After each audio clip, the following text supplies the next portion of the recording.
Hello and welcome to the Run Testers. My name's Nick and this is our review of the Adidas Terrex Agravic Speed Ultra.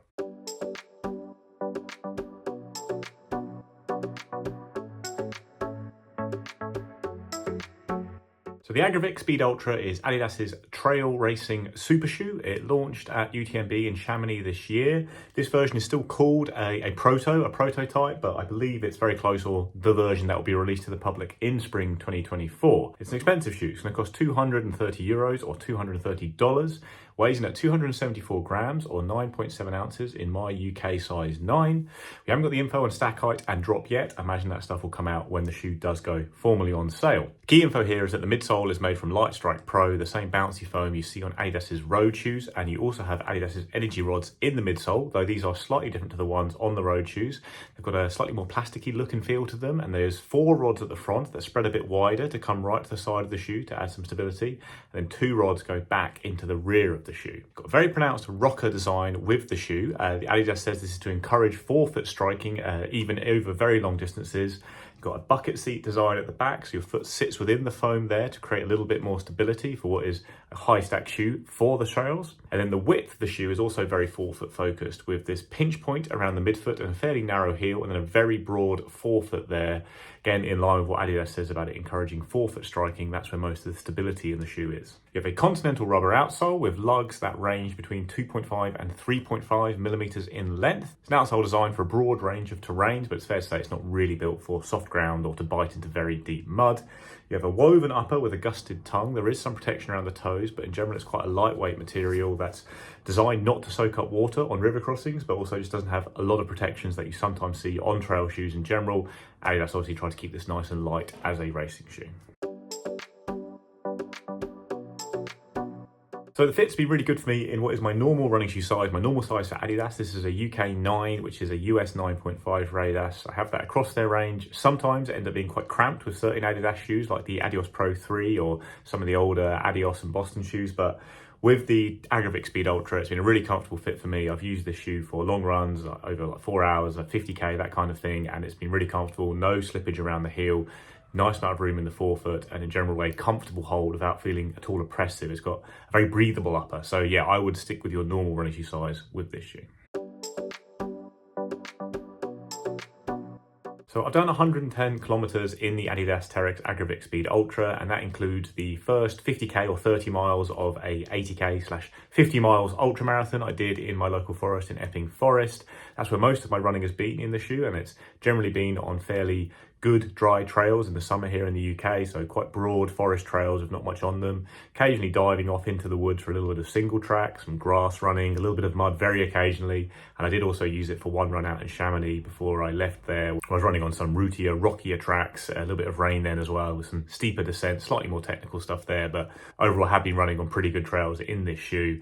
As well as doing the Ultra, I've done some general training in it, including a hard hour running just over like 10 miles, and some easy runs as well. So first run I did in the shoe was 10K out in Chamonix, and I spoke in the video about my worry about the pinch point at the back of the shoe here as a heel striking runner, whether it was going to really prove that stable. I didn't have any major concerns on that first run, but I did worry about it, especially over longer distances.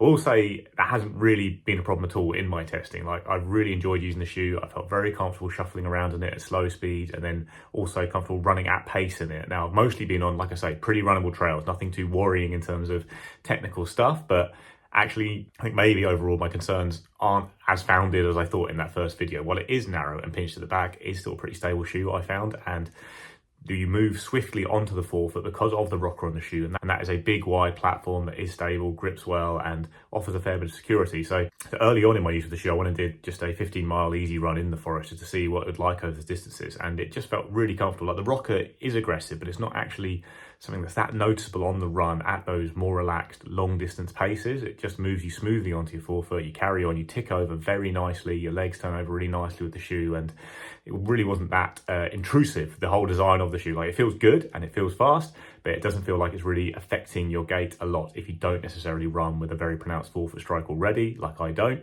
It felt very comfortable to me on runs of any distance. That's why I decided to use it for the Ultra, actually, because it felt so good on that 15-mile run. I want to see how it would feel over ultra distances. Before the Ultra, though, I did do a hard hour in the shoe, because this is why I had to test the speed of it as well, because, you know, lots of very comfortable trail shoes out there, and A lot of these trail super shoes with plates don't really feel like the ones you get for the road. I will say the Agravic Speed Ultra feels the most like a road super shoe that I've tested so far. So in that hard hour, I was progressing on heart rate every 20 minutes. That actually meant my pace stayed fairly similar because of just cardiac drift, and also I was running on undulating trails. It was hard to keep picking up the pace. So over the course of the hour, like I said, I ran just over 10 miles, and it felt very much like a carbon shoe on the road does for exactly that kind of session, which I do quite a lot, those kind of progression runs over the course of an hour. And it felt really good. Like, it wasn't like I was on big, very hilly trails with lots of nasty little technical bits, but over a nice runnable loop with a little bit of a hill in it, some mud, some little bit of gravelly road. It felt very fast, really good. So I certainly think it's got the pace here to go out and race really hard marathons and half marathons on the trails. I think it's a pretty quick shoe that you could use for shorter distance events as well. Obviously, however, though, it has Ultra in the name, so I did use it for an Ultra. And so for the first 6 laps of this 50-mile Ultra I was doing with 5-mile laps, I used the Terrex Agravic Ultra, and then I swapped to the Nike Ultrafly for the last 4 laps to try and compare them. Now, it wasn't really a fair comparison in the end because I only had 7 good laps in the race, and 6 of them were in the Adidas shoe, and it felt fantastic. I was ticking over at around 5 a k, 8-minute miling for those 30 miles, and just felt really comfortable. Like, it's a nice loop in the forest I was running that has basically a fair bit of uphill first half, downhill second half, a little bit of grass, a little bit of single track in the forest with some roots, but mostly just very nice, comfortable, runnable trails that you could speed up on if you wanted, but generally it was just getting into a rhythm, and that's what this shoe feels really good for. Like, it adapts nicely over terrain so that you can just maintain a really good rhythm. It's soft enough and flexible enough that it doesn't get too put off if you do hit slightly more jagged ground or rooty ground or anything like that. And then if you are on a nice stretch of flatter ground or, you know, just general runnable stuff, you can really push the pace if you want to because it is such a bouncy midsole. So yeah, it felt fantastic. Like, I cruised through the first like 35 miles of that race with a 5 in the Ultrafly before it all went, went very wrong in various ways. You can see in the Ultra video if you want to know how it all went wrong. But certainly the shoe felt great for me. Like, did 50k in it in about 4 hours, I think, and would very happily use it again for races really of any distance. And certainly you can do that slow pace in it for many hours, while also I think it has the pace to pick it up and go very fast over shorter races as well. The grip has also been good for me. Like I say, not been on very, very muddy trails or anything like that, but this outsole sticks well to a good range of surfaces, gives you a little bit of bite if you do come across the odd muddy or wet patch, but it's not really going to be good for sustained soft ground running, obviously. But if you are on things like grass and uneven ground and rutted ground, in general, the shoe provides quite a good platform, I think, because although it is big and high stack, it hasn't got the full stiffness of a plate in it. So the shoe does adapt a little bit to uneven ground, whereas some of the plated shoes will kind of turn your foot to the side if you land on the wrong edge of something. So yeah, all in all, felt very good running with it on grip. Some concerns will still remain about the suitability of the shoe for lots of runners if you are on very technical mountain tracks, because it is obviously a slightly different platform to lots of other shoes. And if you're not landing on that big forefoot, especially when steaming downhill naturally, I think you might have a bit of a problem if you are on uneven ground. Like, I would take those kind of descents very carefully in this shoe, just partly because I'm not a great natural descender and I haven't done loads of it, so I would be quite careful in general. But I think there are trail shoes out there with broader bases that maybe are a bit better for stability and that kind of thing. But I will say that the Terrex has really come off fine in all the runs I've done in it, including some descending. So yeah, do think it's a really good shoe all round.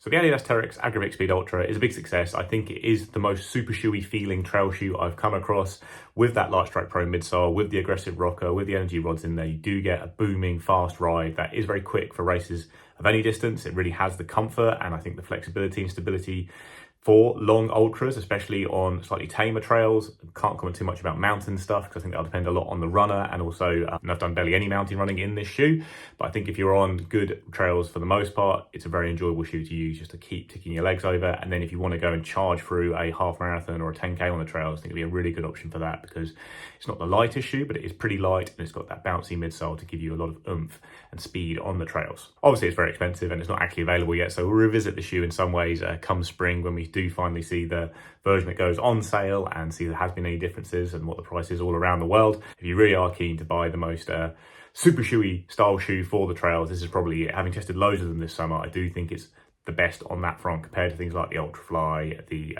New Balance SC Trail, the Summit Vector Pro, the Hokatex next to. This is the one that's going to give you the biggest feeling of that bounce and propulsion you get from road shoes. And I think although it doesn't still quite quite live up to the levels of shoes like the Adidas Pro 3 on the road. It does get pretty close to it, and it does that by sacrificing a little bit things like stability and that kind of thing, and it hasn't got the most aggressive outsole, so that saves a bit of weight, and there's not the most protective upper either. But as a racing shoe, I think it works really well. So comparing it to some shoes, Nike Ultrafly is the obvious one. I did use them, both of them in the race. I really liked using the Ultrafly this year. I think it's a more comfortable, approachable shoe. Like, it's certainly got more stability, and as someone who was doing their first ultra distance runs this summer, I really enjoyed using it for that. It ticks over nicely, it's very comfortable, but I do think the Terrex Agravic Speed Ultra is a faster shoe, it's a bouncier shoe, it's a more enjoyable shoe to go and run hard sessions in, like that hard hour I talked about in the run test. I don't think I'd really enjoyed doing that in the Ultrafly so much. I think this is a much more naturally fast ride, and I think over ultra distances, the Ultrafly I think is, like I say, a friendlier shoe. If I was on a hard technical course, I think the Ultrafly would be the shoe I'd use as someone who would be a bit more wary about descending. It's got a bit more stability at the heel,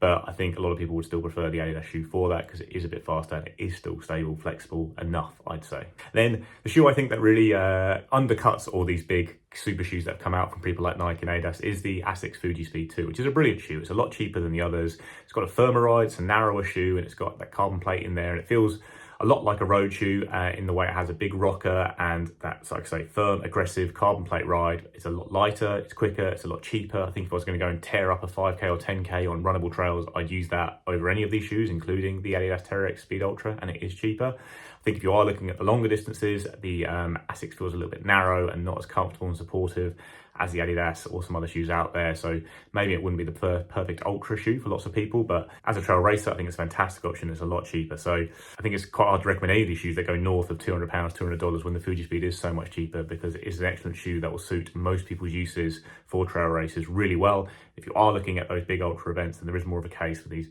bigger, more cushioned shoes with super foams in the midsole, but over shorter stuff or for training on trails and running hard on trails, I think the Fuji Speed does a really good job. And then if you look at the rest of the trail super shoes out there, things like the Hoka Tecton X2, the Saucony Endorphin Edge, they are pretty more stable, reliable shoes, and I think they do a really good job across a range of distances. But I do think the Terrex Agravic Speed Ultra has more punch in the midsole. It's a more exciting shoe to pull on, it's a faster shoe to pull on, and it's one I think that does a better job as a pure racing shoe. I'm not sure it's one that is as adaptable as those shoes, or I'd feel more confident going into like tricky trails in something like the Tecton X2 in particular. But if I was going to go and race hard in a one-off event, I was feeling good, the trails I was comfortable on, and I felt confident I could run on them, then the Terrex Agravic Speed Ultra would be the shoe to use, I think, as the fastest of these new breed of super shoes I've tested so far for those longer events. All in all, really exciting shoe. Really interested to see what happens when it gets launched next year, if there is any changes to the shoe. Obviously, this review is very early, but I thought we'd get it up just because I have used the shoe a lot since we got hold of it in Chamonix, and we're really keen to see how it goes down next year after its full launch.